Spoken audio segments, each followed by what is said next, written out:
Donc par exemple, s'il est certain que la chaleur fait fondre la glace ou que la chaleur gazéifie, fait évaporer l'eau, eh bien je pourrais dire une loi scientifique absolue, c'est-à-dire nécessaire et suffisante, la chaleur est la cause de l'évaporation de l'eau.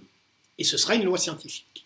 Alors vous voyez que la science, pour que la causalité marche bien, s'appuie sur l'exactitude que révèle l'observation et la certitude qu'amène le raisonnement. Mais attention, causalité n'est pas corrélation. C'est-à-dire qu'il peut être exact du point de vue observation que je constate certains faits, mais pour autant, ça ne sera pas des certitudes.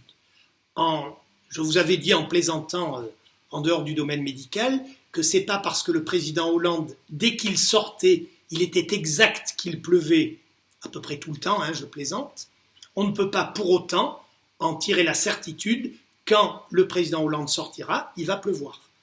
Corrélation n'est pas causalité. En médecine, je vous donne un autre exemple. Lorsque j'étais jeune chef de clinique, on avait observé que, par exactitude, les gens qui avaient une arthrose dans la partie interne du genou, entre les deux jambes, avaient en général les jambes arquées à la Lucky Luke, qu'on appelle en orthopédie un génuvarum.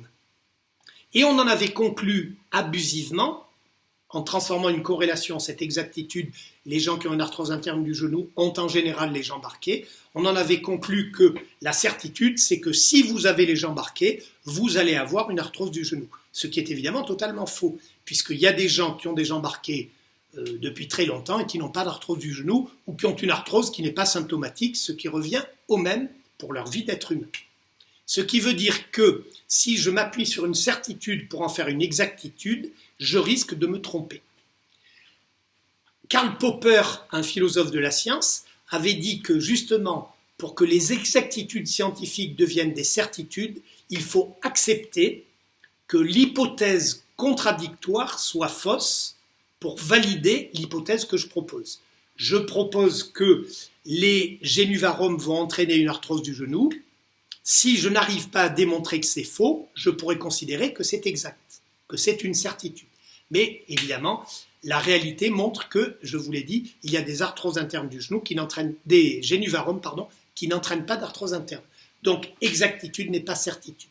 Alors, si on revient à notre pandémie, on pourrait dire qu'il est exact que j'observe in vitro que tel remède, tel produit, tel médicament diminue la charge virale, mais je ne peux pas pour autant prédire que c'est une certitude dans la vraie vie, puisqu'on sait que les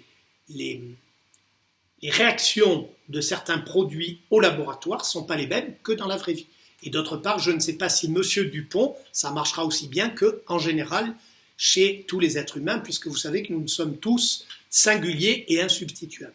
Ce qui veut dire que le danger, c'est de transformer une corrélation en causalité. Alors une fois qu'on a dit ça de la science, on voit bien que pour aboutir au plus grand potentiel de certitude, il faut expérimenter, comme le disait Bachelard. Alors l'expérimentation biomédicale est forcément encadrée parce qu'il s'agit d'êtres humains. Alors attention, il y a une méprise qui a été divulguée dans les médias en disant que la médecine s'occupe de vrais malades alors que la science s'occupe d'objets. Mais je viens de vous montrer que la médecine s'occupe de vrais malades avec un domaine d'incertitude alors que la science ne s'occupe pas des personnes comme des objets, mais s'occupe des médicaments comme des objets, ce qui est tout à fait différent. La science n'objective pas l'être humain, ou du moins elle ne doit pas objectiver l'être humain, mais elle peut tout à fait objectiver un produit pharmacologique qui n'est effectivement qu'un objet. Donc qu'il n'y ait pas de malentendu. Alors, la recherche biomédicale